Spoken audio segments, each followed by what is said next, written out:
L P G ಕಸ್ಟಮರ್ಸ್ಗೆ ಸಂಬಂಧಪಟ್ಟಂಥ ಒಂದು update ಇದು. ಈಗಾಗಲೇ ಈ ಬಗ್ಗೆ ಜಸ್ಟ್ ಫ್ಯೂ ಡೇಸ್ ಬ್ಯಾಕ್ ನಿಮಗೆ ಎಲ್ಲವನ್ನು ಹೇಳಿದ್ದೆ. ಸೊ KYCಗೆಲ್ಲ ಡೇಟ್ ಹತ್ರ ಆಗ್ತಾಯಿದೆ, ದಯಮಾಡಿ ಬೇಗ ಅದನ್ನು ಕಂಪ್ಲೀಷನ್ ಮಾಡ್ಕೊಳ್ಳಿ ಅಂತ ಅಂದ್ಬಿಟ್ಟು. So August 16th will be the last date. Within 2-3 days time ಇದೆ ಮ್ಯಾಕ್ಸಿಮಮ್ ನಿಮಗೆ. ಆಮೇಲೆ ಇನ್ನೊಂದು ಎಕ್ಸ್ಟೆಂಡ್ ಆಗಿರೋದಕ್ಕೆ ಸಂಬಂಧಪಟ್ಟ ಹಾಗೆ ಯಾವುದೇ ರೀತಿ ಅಧಿಕೃತ ಮಾಹಿತಿಗಳಿಲ್ಲ. ಸೊ ನೀವು ಆಫೀಸ್ಗೆ ಹೋಗದೇ ಇದ್ರೂ ಪರವಾಗಿಲ್ಲ, ಅಟ್ಲೀಸ್ಟ್ ಮನೆಯಲ್ಲೇ ಕೂತ್ಕೊಂಡು ಯಾವ ಥರ ಈ ಒಂದು KYC ಪ್ರಕ್ರಿಯೆಗಳನ್ನು ಪೂರ್ಣಗೊಳಿಸಬೇಕು ಅಂತ ಒಂದಷ್ಟು ಅವರೇ ಸ್ಟೆಪ್ಸಲ್ಲಿ ಹೇಳಿದ್ದಾರೆ. ಅದನ್ನು ಫಾಲೋ ಅಪ್ ಮಾಡಿ ದಯಮಾಡಿ ನೀವೇ ಮಾಡ್ಕೊಳ್ಬೋದು, ಏನು ತೊಂದರೆ ಇಲ್ಲ. ಆಮೇಲೆ ಮಾಡ್ಕೊಳ್ಳಿಲ್ಲ ಅಂದರೆ ಬುಕ್ಕಿಂಗ್ ಸೌಲಭ್ಯ ಬಂದಾಗ್ಬೋದು, ಅಥವಾ ನಿಮಗೆ ಒಂದು LPGನ ಸಿಗಬೇಕಾಗಿರ್ತಕ್ಕಂಥ ಕೆಲವೊಂದು ಬೆನಿಫಿಟ್ಸ್ಗೆ ಸಮಸ್ಯೆ ಆಗ್ಬೋದು. ಇವೆಲ್ಲ ಆಗುತ್ತೆ ಅಪ್ಕಮಿಂಗ್ ಡೇಸಲ್ಲಿ. ಅವೆಲ್ಲವನ್ನು ಅವಾಯ್ಡ್ ಮಾಡಬೇಕು ಅಂತಂದರೆ ವಿಡಿಯೋ ಕೊನೆವರೆಗೂ ನೋಡಿ, ಸ್ಟೆಪ್ಸನ್ನು ಫಾಲೋ ಮಾಡಿ. ಸೊ ನೀವು ಮನೆಯಲ್ಲೇ ಕೂತ್ಕೊಂಡು ಎಲ್ಲ ಪ್ರಕ್ರಿಯೆಗಳನ್ನು ಸರಿಯಾದ ವೇನಲ್ಲಿ ಪೂರ್ಣಗೊಳಿಸ್ಬೋದು. So let start from the very first ಲೈನ್ಸಲ್ಲಿ. LPG ಗ್ಯಾಸ್ ಗ್ರಾಹಕರಿಗೆ ಬಿಗ್ ಅಲರ್ಟ್ ಅಂತ ಇದೆ. ಸೊ ಮನೆಯಲ್ಲೇ ಕೂತ್ಕೊಂಡು KYCಯನ್ನು ಕಂಪ್ಲೀಟ್ ಮಾಡಿ ಅಂತ. ಸೊ ಹೇಗೆ, how we are going to complete the KYC with help of applications, ನೋಡೋಣ ಅದನ್ನು ಯಾವ ಥರ ಅಂತ ಅಂದ್ಬಿಟ್ಟು. LPG ಗೃಹ ಬಳಕೆಯ ಅಡುಗೆ ಅನಿಲ ಗ್ರಾಹಕರು ತಕ್ಷಣವೇ ನಿಮ್ಮ KYC ಪ್ರಕ್ರಿಯೆಯನ್ನು ಕಂಪ್ಲೀಟ್ ಮಾಡಬೇಕು ಅಂತ ಈಗಾಗಲೇ ಎಲ್ಲ ತೈಲ ಕಂಪನಿಗಳು ಮಾಹಿತಿಯನ್ನು ಕೊಟ್ಟಿದೆ. ತುಂಬ ಹಿಂದಿನೇ ಮಾಹಿತಿಯನ್ನು ಕೊಟ್ಟಿದ್ದು, ಬಟ್ ಈಗ ಎಕ್ಸ್ಟೆಂಡ್ ಮಾಡಿ ಫೈನಲಿ ಈಗ 16th ಲಾಸ್ಟ್ ಡೇಟ್ ಮಾಡಿದ್ದಾರೆ ಅವರು, ಇದೇ ತಿಂಗಳು ಈಗ.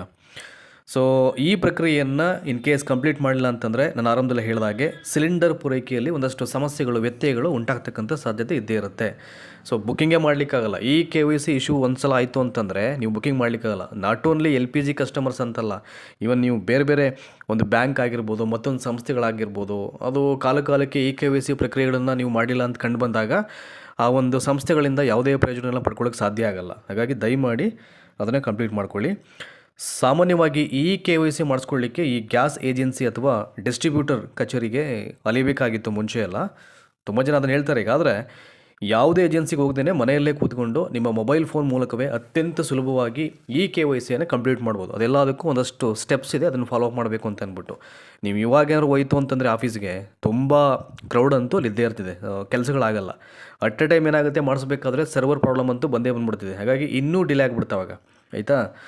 ಸೊ ಮನೆಯಲ್ಲೇ ಕೂತ್ಕೊಂಡು KYCಯನ್ನು ಮಾಡಬೇಕಾಗಿರ್ತಕ್ಕಂಥ ಆ್ಯಪ್ಗಳು ಒಂದಷ್ಟು ಅಫಿಷಿಯಲ್ ಅಪ್ಲಿಕೇಶನ್ಸ್ನ ಹೆಸರನ್ನ ಅವರೇ ಕೊಟ್ಬಿಟ್ಟಿದೆ. ಇನ್ ಕೇಸ್ ನೀವೇನಾದರೂ ಇಂಡಿಯನ್ ಗ್ಯಾಸ್ ಕಸ್ಟಮರ್ ಆಗಿದ್ದರೆ ಇಂಡಿಯನ್ ಆಯಿಲ್ 1 ಅಂತಕ್ಕಂಥ ಒಂದು ಅಪ್ಲಿಕೇಶನ್ ಬರುತ್ತೆ ಪ್ಲೇಸ್ಟೋರಲ್ಲಿ, ಅದನ್ನು ಡೌನ್ಲೋಡ್ ಮಾಡ್ಕೊಳ್ಳಿ.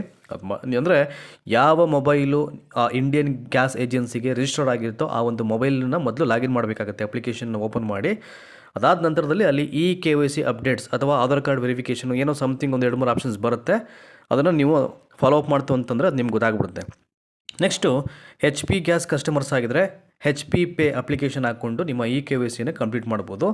ಇನ್ನೊಂದು ಭಾರತ್ ಗ್ಯಾಸ್ ಕಸ್ಟಮರ್ಸ್ ಆಗಿದ್ದರೆ ನೀವು ನೋಡಿ, ಅದಕ್ಕೆ ಇಲ್ಲಿ ಹಲೋ BPCL ಅಪ್ಲಿಕೇಶನ್ ಅಂತ ಬರುತ್ತೆ, ಅದನ್ನು ಇನ್ಸ್ಟಾಲ್ ಮಾಡಿಕೊಂಡು ನೀವು ಪ್ರಾಸೆಸ್ ಮಾಡ್ಬೋದು. Next Aadhaar face RD application ಅಂತ ಬರುತ್ತೆ, ಇನ್ನೊಂದು ಆಧಾರ್ ಫೇಸ್ RD ಅಪ್ಲಿಕೇಶನ್ ಅಂತ. ಸೊ ಇದ್ರ ಮುಖಾಂತರ ಕೂಡ ನೀವು ಅದನ್ನು ಅಪ್ಡೇಟ್ ಮಾಡ್ಬೋದು. ಈ ಮುಖಚಹರೆಯನ್ನೇ ಗುರುತಿಸ್ಕೊಳ್ಳಿಕ್ಕೆ ಫೇಸ್ ಅಥೆಂಟಿಕೇಷನ್ ಅಂದರೆ ಗೂಗಲ್ ಪ್ಲೇಸ್ಟೋರಲ್ಲಿ ಆಧಾರ್ ಫೇಸ್ RD ಅಪ್ಲಿಕೇಶನನ್ನು ಡೌನ್ಲೋಡ್ ಮಾಡ್ಕೊಳ್ಬೇಕು ಅಂತ ಹೇಳಿದ್ದಾರೆ. ಅಂದರೆ ಮುಖಚಹರೆಯನ್ನು ಐಡೆಂಟಿಫೈ ಮಾಡ್ಕೋಬೇಕಾದ್ರೆ ಅಂದರೆ ಅಲ್ಲಿಗೆ ಏನು ಅರ್ಥ ಆಗುತ್ತೆ.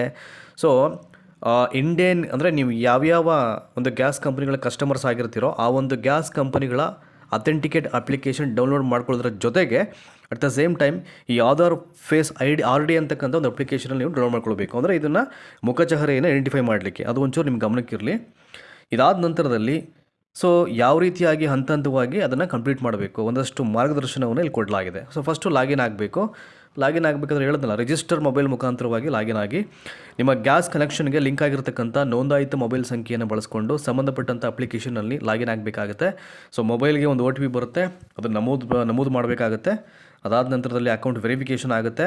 ಅದಾದ ನಂತರದಲ್ಲಿ ಅಲ್ಲಿ KYC ಅಂತಕ್ಕಂಥ ಒಂದು ಆಪ್ಷನ್ ಬರುತ್ತೆ.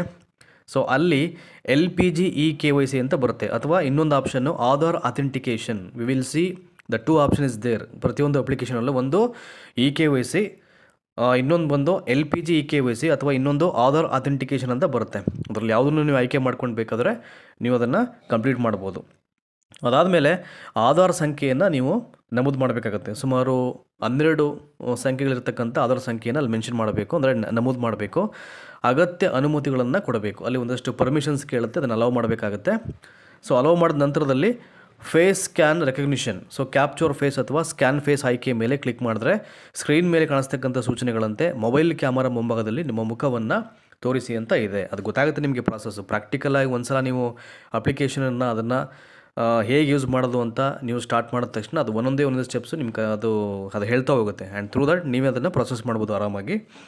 ನೆಕ್ಸ್ಟು ಪ್ರಕ್ರಿಯೆ ಪೂರ್ಣ ಆದ ನಂತರದಲ್ಲಿ ನೋಡಿ ಇಲ್ಲಿದೆಯಲ್ಲ, ಫೇಸ್ ಸ್ಕ್ಯಾನಿಂಗ್ ಯಶಸ್ವಿಯಾದ ತಕ್ಷಣ KYC ಸಕ್ಸಸ್ಫುಲ್ ಎಂಬ ಸಂದೇಶ ಅಥವಾ ಗ್ರೀನ್ ಟಿಕ್ ಕಾಣಿಸಿಕೊಳ್ಳುತ್ತದೆ. Once U C the green tick ಅಲ್ಲಿ ನಿಮಗೆ ಸಕ್ಸಸ್ಫುಲ್ ಆಗಿದೆ ಅಂತ ಅಂದ್ಬಿಟ್ಟು ಇಲ್ಲಿ ಒಂದಷ್ಟು ಕೊನೆಯದಾಗಿ ಮುಖ್ಯ ಸೂಚನೆ ಮತ್ತು ಮುನ್ನೆಚ್ಚರಿಕೆ ಅಂತ ಇದೆ ಅಲ್ಲಿ. ಏನಕ್ಕೆ ಇದನ್ನು ಹೇಳ್ತಾ ಇದ್ದಾರೆ ಅಂತಂದರೆ, ಈಗ ಕೆಲವೊಂದು ಗ್ಯಾಸ್ ಏಜೆನ್ಸಿಯ ಕೆಲವೊಂದು ಅಪ್ಲಿಕೇಶನ್ಸನ್ನು ಕೂಡ ಫೇಕ್ ಮಾಡಿಬಿಡ್ತಾರೆ. ಹಾಗಾಗಿ ನೋಡಿಕೊಂಡು ಕರೆಕ್ಟಾಗಿ which is valid and authentication ಯಾವುದೋ ಅಪ್ಲಿಕೇಶನ್ ನೋಡಿಕೊಂಡು ಡೌನ್ಲೋಡ್ ಮಾಡಬೇಕಾಗುತ್ತೆ ನೀವು. ನೋಡಿ ಅದನ್ನೇ ಹೇಳಿದರೆ ಇಲ್ಲಿ, ಆ್ಯಪ್ಗಳ ಹೆಸರುಗಳು ಅಥವಾ ಮೆನು ಆಯ್ಕೆಗಳು ಕಾಲಕಾಲಕ್ಕೆ ಸಣ್ಣ ಪುಟ್ಟ ಬದಲಾವಣೆಯನ್ನು ಹೊಂದಿರಬಹುದು. ಏನಕ್ಕೆ ಹಿಂಗೆ ಹೇಳಿದರೆ ಅಂತಂದರೆ, ಈಗ ಒಂದು ಸಲ ನೀವು ಇವತ್ತು ಯಾವುದಾದ್ರು ಒಂದು ಅಪ್ಲಿಕೇಶನ್ನ ಪ್ಲೇಸ್ಟೋರ್ನಲ್ಲಿ ಡೌನ್ಲೋಡ್ ಮಾಡ್ತು ಅಂತಂದರೆ ಒಂದು 10 to 15 ಡೇಸ್ ಆದಮೇಲೆ ಅಪ್ಡೇಟ್ ಕೇಳ್ತಾ ಇರ್ತದೆ ಯಾವಾಗಲೂ. ಅಂದರೆ ಹೊಸ ಫೀಚರ್ಸನ್ನು ಅಲ್ಲಿ ಆ್ಯಡ್ ಮಾಡ್ತಾ ಕಾಲಕ್ಕೆ ಅವ್ರು ಬರ್ತಾ ಇರ್ತಾರೆ. ಅವಾಗೆಲ್ಲ ಕೊಡಲೇಬೇಕು. ಅವಾಗ ಒಂದಷ್ಟು ಆಪ್ಷನ್ಸು ಸೆಟ್ಟಿಂಗ್ಸು ಒಂದಷ್ಟು ಚೇಂಜ್ ಓವರ್ ಆಗಿರುತ್ತೆ. ಅಂದರೆ ಪೂರ್ಣ ಪ್ರಮಾಣದಲ್ಲಿ ಆಗಿರಲ್ಲ. ಅವೆಲ್ಲ ಅಬ್ಸರ್ವೇಷನ್ಸನ್ನು ನೀವು ನೋಡ್ಕೊಳ್ಬೇಕು. ಯಾವುದೇ ಅಪ್ಲಿಕೇಶನ್ ಆಗಲಿ ಅದು ನಿಮಗೆಲ್ಲ ಗೊತ್ತಿರುತ್ತೆ. ಯಾರು ಮೊಬೈಲ್ ಚೆನ್ನಾಗಿ ಯೂಸ್ ಮಾಡ್ತಾರೆ, ಅಪ್ಲಿಕೇಶನ್ಸ್ ಮುಖಾಂತರ ಎಡಿಟಿಂಗ್ ಮಾಡುವಂಥವ್ರು, ಅಪ್ಲಿಕೇಶನ್ ಮುಖಾಂತರ ಅಪ್ಲಿಕೇಶನ್ಸ್ ಹಾಕುವಂಥವ್ರು, KYC ಮಾಡುವಂಥವ್ರು, ಅಥವಾ ಬೇರೆ ಯಾವುದೇ ವಿಭಾಗದ ಕೆಲಸಗಳನ್ನು for the help of application ಮುಖಾಂತರ ಮಾಡುವಂಥವ್ರಿಗೆ ಅದು ಭಾಳ ಚೆನ್ನಾಗಿ ಐಡಿಯಾ ಇರ್ತಿದೆ, ಆಯಿತಾ. ಹಾಗಾಗಿ ಆಲ್ವೇಸ್ ಅಥೆಂಟಿಕೇಷನ್ ಅಪ್ಲಿಕೇಶನ್ ಮಾತ್ರ ಯೂಸ್ ಮಾಡಬೇಕು. ನಾನು ಹೇಳಿದ್ನಲ್ಲ ಆವಾಗಲೇ, ಯಾವ್ಯಾವ ಗ್ಯಾಸ್ ಕಸ್ಟಮರ್ ಏಜೆನ್ಸಿ ಅವರಿಗೆ ಅಪ್ಲಿಕೇಶನಲ್ಲಿ ಡೌನ್ಲೋಡ್ ಮಾಡಬೇಕು ಅಂತ ಹೇಳಿದಿನಲ್ಲ ಆ ನೇಮ್ಸು, ಅವುಗಳನ್ನೇ ಮಾಡ್ಕೊಳ್ಳಿ. ಯಾವುದೇ ಅನಧಿಕೃತ ವೆಬ್ಸೈಟ್ ಅಥವಾ ಅಪ್ಲಿಕೇಶನ್ಸಲ್ಲಿ ನಿಮ್ಮ ಆಧಾರ ವಿವರಗಳನ್ನು ಹಂಚ್ಕೊಳ್ಬೇಡಿ. ಈಗ ತುಂಬ ಸಲ ಏನಾಗುತ್ತೆ ಅಂತಂದರೆ, ಯಾವುದೋ ಅನ್ನೋನ್ ಲಿಂಕ್ ಕಳಿಸ್ಬಿಟ್ಟು ಈ ಒಂದು ಅಪ್ಲಿಕೇಶನ್ನ ನೀವು ಡೌನ್ಲೋಡ್ ಮಾಡಿಕೊಂಡು KYCನ ಅಪ್ಡೇಟ್ ಮಾಡಿ ಅಂತಂತಾರೆ. ನಿಮಗೆ ಫೇಕು ಏನೋ ಗೊತ್ತಿರಲ್ಲ. ಅದನ್ನು ನೀವೇನು ಮಾಡ್ತೀರಾ, ನೀವು ಅದು ಏನೇನು ಕೇಳುತ್ತೆ ಪರ್ಮಿಷನ್ ಅಲೌ ಮಾಡಿಬಿಟ್ಟು ನಂಬರ್ಸ್ ಎಲ್ಲ ಎಂಟ್ರಿ ಮಾಡಿಬಿಡ್ತೀರಾ. ಅದೇನಾಗುತ್ತೆ, ಹ್ಯಾಕ್ ಆಗಿಬಿಡುತ್ತೆ ನಿಮ್ಮ ಅಕೌಂಟ್ ಡೀಟೇಲ್ಸ್ ಆಗಿರ್ಬೋದು, ಇವೆಲ್ಲವೂ ಕೂಡ ಫೆಚ್ ಆಗಿ. ಹಾಗಾಗಿ ಭಾಳ ಹುಷಾರಾಗಿರಬೇಕಾಗತ್ತೆ. ಇದಿಷ್ಟು ಈಗ 16th ಒಳಗಡೆ ವಿತಿನ್ 2-3 ಡೇಸ್ ಟೈಮ್ ಇದೆ. ನಾನು ಆವಾಗಲೇ ಹೇಳಿದಾಗೆ ಎಕ್ಸ್ಟೆಂಡ್ ಆಗಿರೋದ್ರ ಬಗ್ಗೆ ಯಾವುದೇ ಮಾಹಿತಿ ಇಲ್ಲ.